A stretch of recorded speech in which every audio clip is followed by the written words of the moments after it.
ونستهديه ونعوذ بالله تعالى من شرور أنفسنا ومن سيئات أعمالنا من يهده الله فلا مضل له ومن يضلل فلا هادي له وأشهد أن لا إله إلا الله وحده لا شريك له وأشهد أن محمدا عبده ورسوله أما بعد فإن أصدق الحديث كتاب الله وخير الهدى هدى نبينا محمد صلى الله عليه وآله وسلم وشر الأمور محدثاتها وكل محدثة بدعة وكل بدعة ضلالة وكل ضلالة في النار ‘Yan uwa barkanmu da sake saduwa a zama na hudu a cikin jerin zaman da muke don karanta ko sharhin al-muqaddima al-qayrawaniya ko al-qayrawaniya wanda idan ba a mance ba a zama na ɗaya da na biyu da na uku mun karanta nassin muqaddima ɗin kuma mun yi fashin baƙinta muka ce kuma a wannan zama bi idnillahi ta'ala shi kuma za mu bi gaɓoɓi da malam ya magana a kai kuma za mu yi sharhi to har ma mun fara sharhi farkon inda malam ya buɗe yake jaddada cewa babu wanda ya cancanta ɗayan tashi da bauta bisa gaskiya da cancanta sai Allah jalla wa'ala wanda ba shi da wanda ya kama da shi ba shi da abokin tarayya kuma wannan dole sai baki ya furta ko harshe ya furta zuciya kuma ta ƙudurce haka to wanda muka ce a ƙarƙashin wannan nema malamai suka bibi nassoshin alƙur'ani da sunna suka gano cewa wannan shine saƙo na ɗayanta Allah ko ka ce tauhid ɗayanta Allah da bauta muka ce kuma sun ga cewa za a iya kasa su kamar gida uku ɗayanta Allah wanda bayi suke wa Allah jalla wa'ala da ayyukansu gare shi wannan shine tauhidul uluhiyya ma'ana duk abin da haƙƙin Allah ne kamar neman taimako neman agaji neman haihuwa yin sallah addu'a wannan duk haƙƙin Allah ne shi ake kira ibada kaga anan zaka samu tauhidul uluhiyya wanda muka ce Allah jalla wa'ala ya ce wa ilahukum ilahu wahid sai suka ce kuma akwai irin kuma ayyukan da Allah jalla wa'ala shi kadai yake banta da yiwa bayinsa kamar rayawa samarwa kashewa azurtawa ba da haihuwa da duk wa'annan abin da suka shafi wa'annan wannan kuma Allah ne kadai yake yi dan haka wannan rububiyya ce kula da abin nan kula da bayi jujjuya al'amuransu agaza musu tallafa musu wannan rububiyya ce to sai kuma kaso na uku shine abin da ya shafi kuma abin da Allah yake banta da shi na siffofinsa da kuma sunayensa da yaya aka shar'anta kuma bawa ya mu'amalanci Allah jalla wa'ala da wannan shine abin da ya shafi sunaye al-asma was sifat wanda wannan wasu sun yi kokarin su ce kamar wani abu ne fararre to babu wanda zai ce wannan abun fararre ne sai wanda ko dai ya rufe zuciyarsa bayan zuciyar a buɗe take ya fahimta ko kuma wanda a'a dama yana da ciwon jahilci ko wani abu da yake damunsa wa illa ai shi ilimi as-sabr wa taqasim al-istiqra' wa tatabbu' abu ne sananne a cikin ilimi a bibiyi abu a lissafe shi misali yanzu in ce ismul jalala Allah ya ambace shi sau kaza a cikin alqur'ani wannan bai kamata ka ce sabon abu bane tunda dama already Allah ne ya ambata a cikin alqur'ani kai kawai ko in ce ni kawai aikin da ne shine na bu wasu hanyoyi daga cikin hanyoyi na ilimi dan na kididdigi amfanin sanin wannan kididdigar ƴan uwa masu albarka shine dan ka gane muhimmancin wannan sakon to dan haka ilimi ya gaji wannan ba wani sabon abu bane kuma kowane fanni na ilimi in ka dauka zaka samu haka malamai suke mu'amalantarsa shi yasa zaka ga ilimi abu ɗaya ne to amma yana da branches yana da gaɓoɓi shi yasa zaka ga malamai a da manya-manyan malamai da suka tumbatsa kamar irin su Ibn Abi Zaid al-Qayrawani zaka ga duk inda ka shigo musu a fagen ilimi sun sani saboda ilimi abu ɗaya ne kuma a da mutum baya kawwame kansa a wata zawiya guda ɗaya ya ce kawai ita zai ta yi to don haka kenan wannan ba wani sabon abu bane abin da ke tabbatar da wannan shine yanzu in ka ɗauki suratul Fatiha wadda da ita aka buɗe alƙur'ani mai girma za ka ga duk wannan abin nan ɗin da aka faɗa ya tabbata a ciki. Domin misali yanzu faɗin Allah jalla wa'ala da ya ce alhamdulillahi rabbil alamin, kirari da yabo sun tabbata ga Allah ubangijin talikai. Kaga nan da aka ce alhamdulillah an raba yabo da kirari ga Allah jalla wa'ala, wannan uluhiyya ce kamar yadda muka sani, wannan uluhiyya ce. An ce rabbil alamin, wannan rububiyya ce, an tabbatar da rububiyya ga Allah jalla wa'ala domin shi ne babu mahalicci sai shi. Kamar yadda kuma ismullah da aka ambata, wannan kuma zaka kawo al-asma wa sifat kamar yadda rabb yana cikin al-asma. Haka na faɗin Allah jalla wa'ala da yace ar-rahmanir rahim, shi ma wannan kaga ya tattaro abin da ya shafi tauhidul asma wa sifat, domin da ar-rahman da ar-rahim sunaye ne da suke tabbatar da cewa na Allah ne jalla wa'ala. Shi yasa kaga kafirai sun yi gwari da Allah jalla wa'ala da manzo sallam yace musu su yi sujjada ga ar-rahman, wai sai suke cewa wa man rahman, waye kuma Allah ar-rahman, anasjudu lima ta'muruna, kenan kawai so kake mu zo mu sujjada ga abin da kai shine abin da ka zo da shi kake so. Wa zadahum nufura, Allah ya ce wannan umarin da aka yi musu sai daɗa musu gujewa abin nan, gujewa risalan manzon Allah sallallahu alaihi wasallam. Allah ya musu raddi a wani wurin yace qul ud'u Allah aw ud'u ar-rahman, ka ce musu in kun tashi kiran Allah ko ku kira shi da Allah ko ku kira shi da ar-rahman, yace ayyamma tad'u falahu al-asma'ul husna, ko ma da wanne kuka kira shi to ai shi yana da sunaye mafiya kyawu. Dan haka wannan sai ya nuna cewa Allah jalla wa'ala yana da asma, yana da sifat. Inda za mu ɗauki suratul fatiha ɗin gaba ɗaya, za ka ƙarshe ta tattare maka duka me saƙon da alƙur'ani ya zo da shi. Yanzu ka ɗauki maliki yawmiddin, kaga maliki yawmiddin wannan yana tabbatar da rububiyar Allah. Allah jalla wa'ala shine mamallakin ranar sakamako, shine madaukakin sarki, mamallakin duniya, mamallakin lahira. To amma anan sai bai ce mamallakin duniya da lahira ba, sai ya ce mamallakin ranar sakamako, ita ce ranar alkiyama. Domin a ranar, a wannan duniyar ya ara wa mutane mulki, wane sarkin kaza, wane sarkin kaza, wane gwamnan kaza, wane shugaban ƙasa kaza. Don haka wannan giyan mulkin tana sanyawa suna jin cewa suna da wani iko irin nasu, a tare da cewa mutum in dai ba hauka ya same shi ba, shi ya san cewa ba shi ne ya fi kowa ƙarfi ba. Ko da a garin nasa ne da yake mulkin, ya san cewa Allah jalla wa'ala ne ya ara masa. In yana cikin waɗanda ba su yi imani da Allah ba, sun yi imani da nature ko ɗabi'a, ya san cewa ɗabi'a ko nature ta fi shi ƙarfi.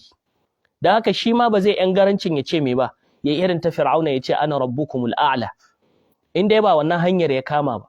To kaga, amma Allah jalla wa'ala sai ya ambaci ranar da ta fi kowace haɗari, ranar da mulkinsa zai bayyana ƙarara, tare da cewa a duniyan ma ya bayyana ƙarara ga ulul albab, ga ma'abota hankula.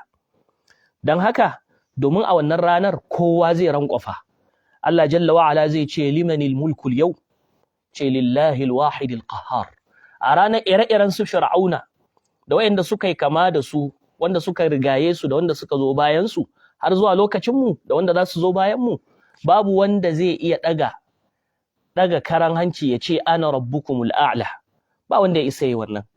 Kamar yadda idan muka kalli suratu ayar da ta ce iyyaka na'budu wa iyyaka nasta'in, ai kai kadai muke bautawa kuma gare ka kadai muke neman taimako, sai bai ce na'buduka ba wa nasta'inu bika ba, domin a tsarin maganar in ka ce kai kadai muke bautawa, wannan hasari ne, ka takaice bauta gaba ɗaya ga Allah, domin haƙƙin Allah ne ba haƙƙin wani Allah bane. Duk yadda ya kambama, sawa'un duk yadda ya zamto wato mutumin kirki, ma'abocin karama, ma'abocin daraja, ma'abocin kusaci ga Allah jalla wa'ala, wannan kusacin da matsayi da karamar tasa baya mai da shi Allah. In kullu man fis samawati wal ard illa atir rahmani abda laqad ahsahum wa addahum adda. Yan uwa masu albarka, da a ce akwai wanda zai cancanci a bautata mai, idan da a ce bayi suna cancantar a bautata musu, to waɗanda suka fi kowa sanin Allah da kusaci da Allah su za a bautawa, annabawa da mursalai. To amma su ma me bayin Allah ne jalla wa ala, Allah ya girmama su kamar yadda mala'iku ma haka Allah ya ce bal ibadun mukramun, bayi ne ababen girmamawa, amma dukkanin su rankwafawa suke suna abin nan ga Allah jalla wa ala. Shi yasa idan kana so wato ka ɗayanta Allah da hanyar da ta fi ta kowa, ita ce shine kai riko da hanyar annabawa, domin su annabawan Allah su suka fi kowa sanin Allah. Shi yasa sai suka ɗayanta Allah, suka girmama shi fiye da duk yadda wani zai girmama shi. Mun sha faɗar wato yadda Allah jalla wa ala ya rufe ɗaya daga cikin surorin Alƙur'ani inda yake cewa subhana rabbika rabbil izzati amma yasifun wa salamun alal mursalin, yace walhamdulillahi rabbil alamin. Kaga jinjina ce da cira tuta aka yi wa al-mursalun, sai yace wa salamun alal mursalin, aminci ya tabbata ga mursalai.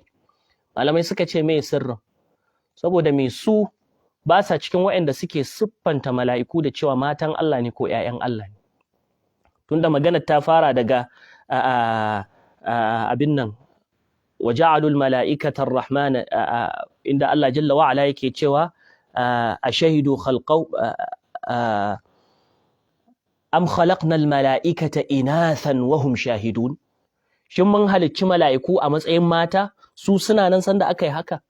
Da wani dalili da wata hujja suka iya gane cewa mala'iku mata ne, don haka za su danganta wa Allah su ce matan Allah ne ko kuma ‘ya'yan Allah ne, yana da bukata gare su.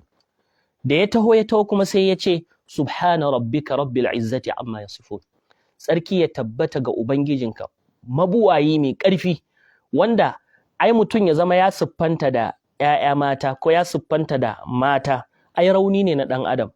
Ni da kai saboda muna da rauni, muna buƙatar wanda zai cike mana wannan giɓin, sai Allah ya halatta mana mata, wanda inda muka kasa sai su taimake mu, inda suka kasa mu taimake su. To Allah shi rabbul izza ne, ubangiji ne mai ƙarfi, ubangijin ƙarfi da buwaya, da haka baya buƙata. Shi yasa malam ibnu abi zaid al-qayrawani yace ba shi da me la shabiha lahu wala nadhira lahu, ba shi da wanda ya kama da shi, ba shi da mataimaki. Don haka wannan duk maganganu ne na ɓata da abin da ya kama da haka. Ba za mu yi nisa ba mu ta kawo wannan maganganun da suka shafi wato rabe-raben tauhidi, amma a dunkule idan muka duba za mu ga cewa ya ce babu wanda ya cancanta a ɗayan tashi da bauta bisa cancanta da gaskiya sai Allah, wanda a darasin da ya gabata muka ce wannan ya ƙunshi ɓangarori guda biyu muhimmai, annafi wal isbat, korewa da tabbatarwa. Kora cancantar a bautawa wani koma wane ne shi, an kore, babu wanda ya cancanta. Duka abin da kake gani a cikin duniyan nan, waɗanda suke tsorata ka ko suke ƙayatar da kai ko suka ƙure maka tunaninka, domin za ka ga yau da gobe a cikin mu'amalolinka kai mu'amala da wani sai ya baka mamaki, wato sai ya zo maka da abin da sai ka ga cewa kai ba za ka taɓa iyawa ba, da haka daga nan sai ka ga ka sallama mai. To duk yadda wani ya tsorata kai baka mamaki, ba zai taɓa zama Allah ba. Allah jalla wa ala mai kowa mai komi shine wanda ya cancanta a gabatar da shi sama da kowa. Don haka duk iya burgewar da wani ya yi maka, duk iya karamar da ya nuna maka, duk iya wato salahinsa, kirkinsa, nagartarsa, wannan baya mai da shi ya zama Allah. Shi yasa sai ya ce illallah, Allah kadai shi kadai ne wanda ba shi da abokin tarayya.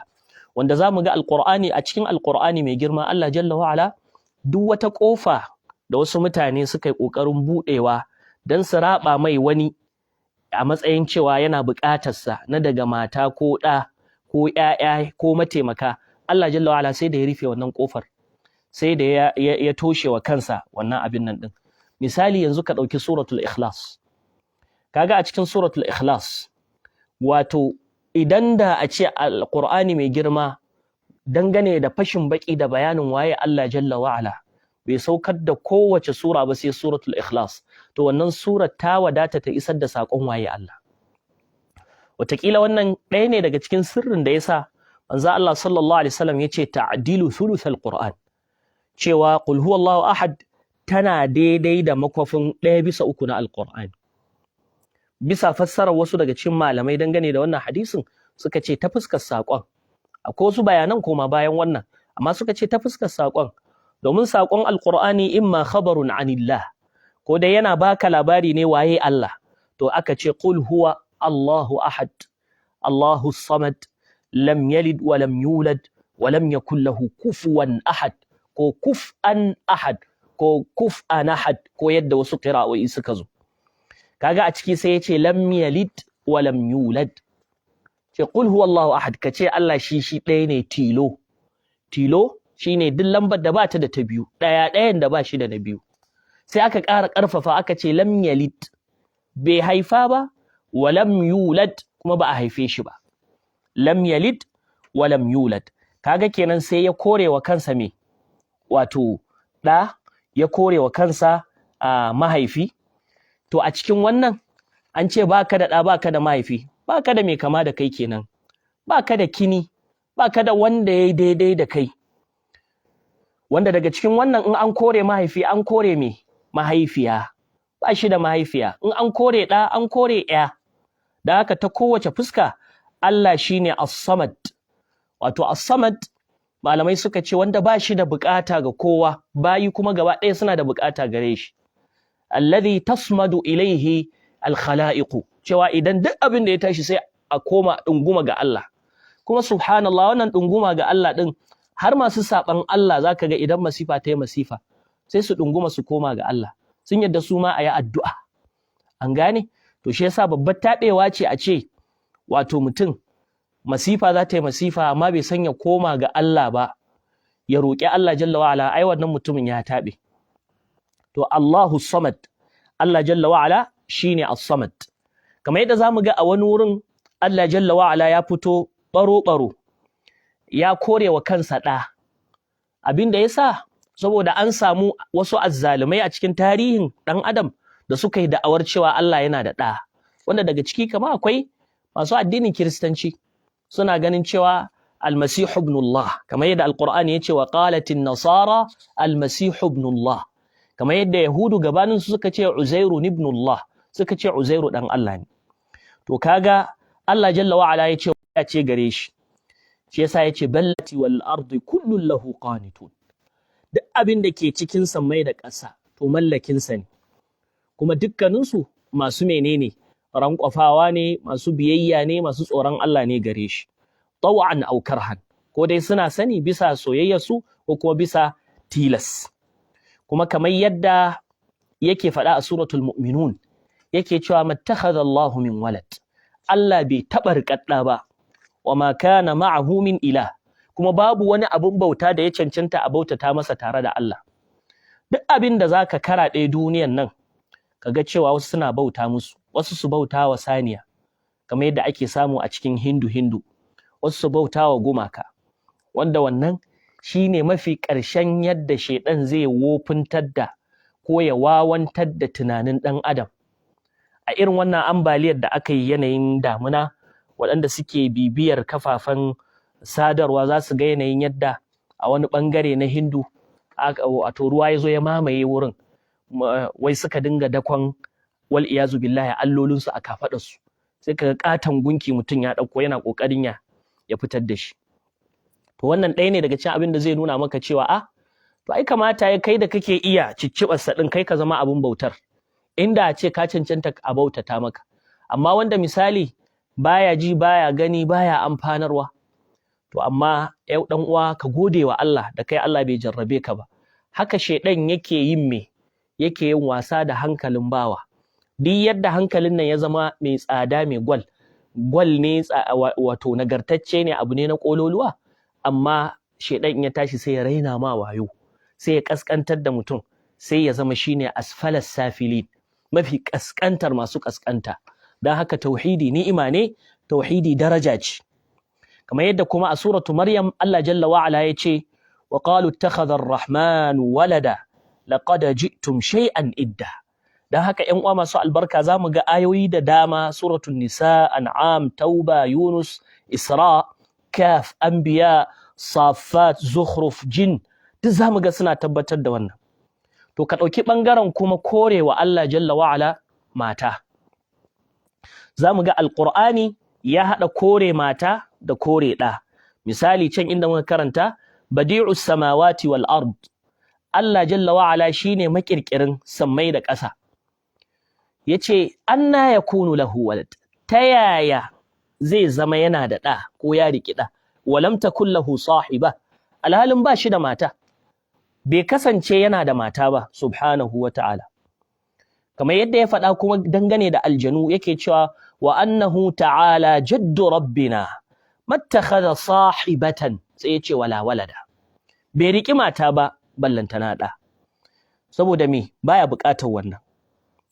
Kenan wannan duka na kawo wannan ne dan ne fashin bakin me malam ibnu abi zaid al-qayrawani rahmatullahi alayhi yake nufi da korewa Allah shabih da nazir da walid da walad da sahiba. Kenan korewa ne bisa ga tafarki na magabata as-salafus salih, sahabbai da tabi'ai da tabi'ut tabi'in, wanda korewa ne a lokaci guda yana tabbatar da kamalar Allah jalla wa'ala, babu wanda yayi kama da shi, shine ɗayan da ba shi da na biyu ta kowace fuska subhanahu wa ta'ala.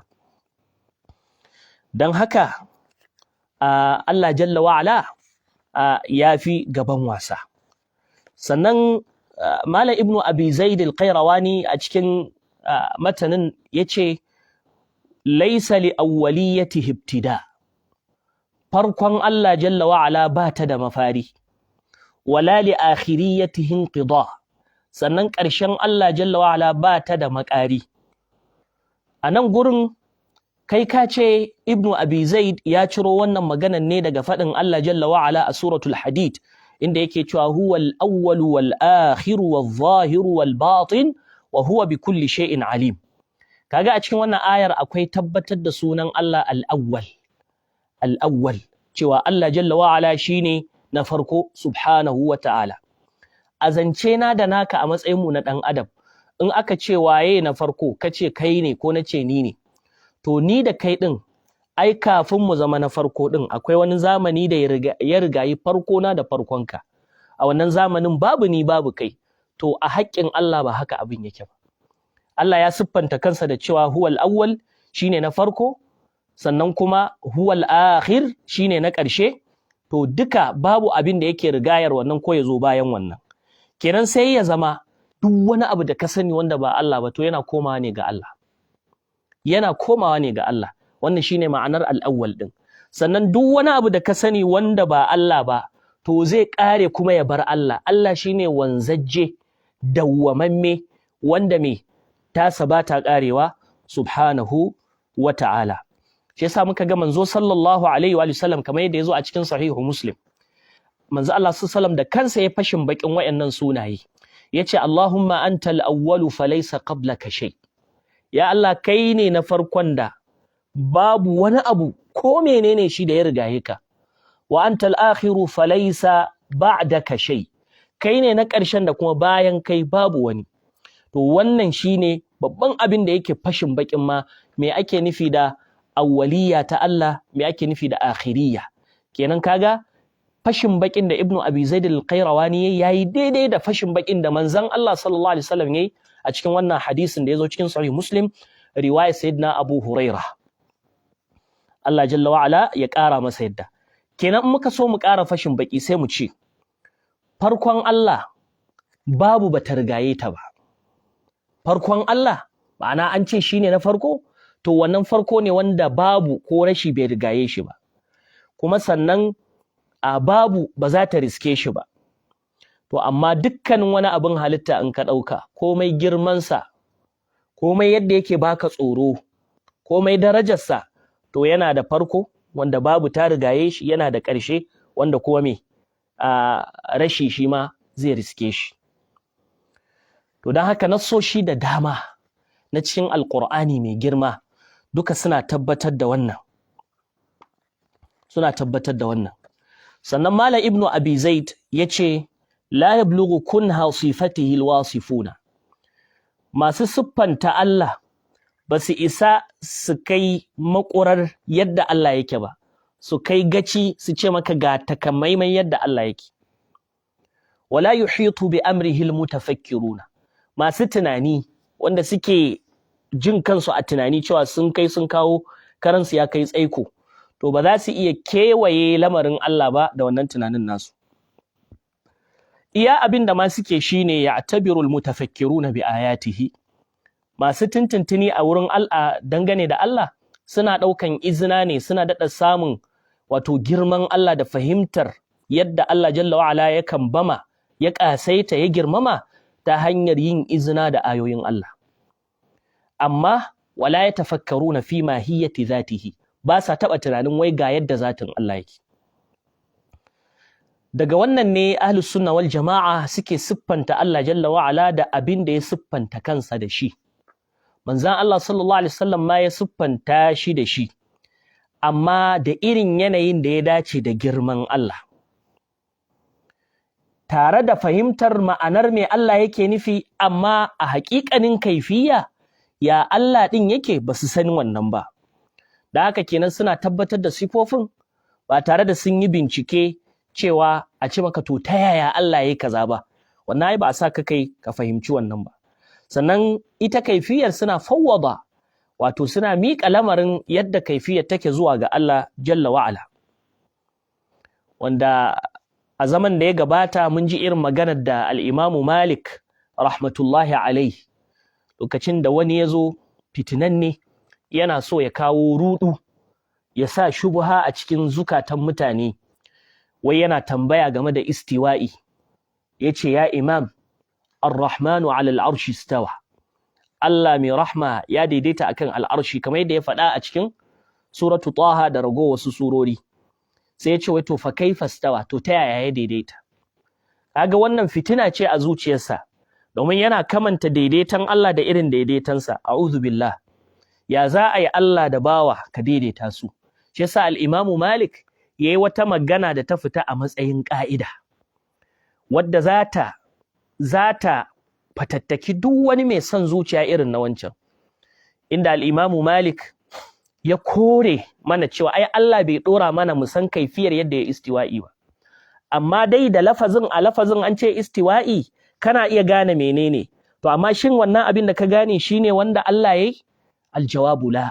A'a, ba shine wanda Allah yayi ba. Istiwa'i ne wanda ya dace da girman Allah jalla wa'ala. Ya yake? Ba a ɗora min in sani ba. Don haka kada ka tambaye ni ban sani ba, amma na yi amanna tunda har ya ce ya yi istiwa'in, to ya yi istiwa'i irin istiwa'in da ya dace da girmansa jalla wa'ala. Nan da malam ya ce masu tuntuntuni, ma'ana duk ƙwaƙwalwan masu ƙwaƙwalwa ba sa iya kewaye lamarin Allah da iliminsu.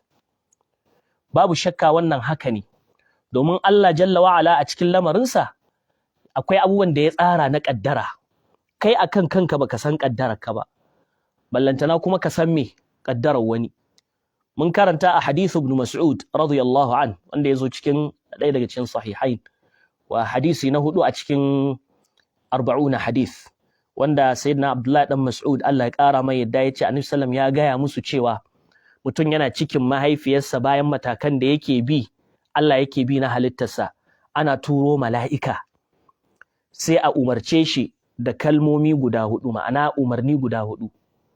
Za a rubuta arzikinsa, za a rubuta ajalinsa, za a rubuta ɗan wuta ne ko ɗan aljanna. Kaga duk wannan ƙaddara ce. Kai akan kanka ɗan uwa baka san ƙaddararka ba, to ya za a yi kuma ka gaya min mutumin da halittar da ta jahilci kanta, to ya za a yi kuma ta cika da ilimin sanin wane ne kuma waninsa, ballanta lamarin Allah a wannan duniyoyi wanda suke kashi-kashi, wanda har yanzu ɗan adam sai yanzu yake ma daɗa gano wasu duniyoyin. ‘Yan uwa masu albarka, lokaci ya halinsa, za mu dasa aya a nan, za mu ɗora daga inda muka tsaya a gaba ta gaba insha Allah, ko a zama na gaba.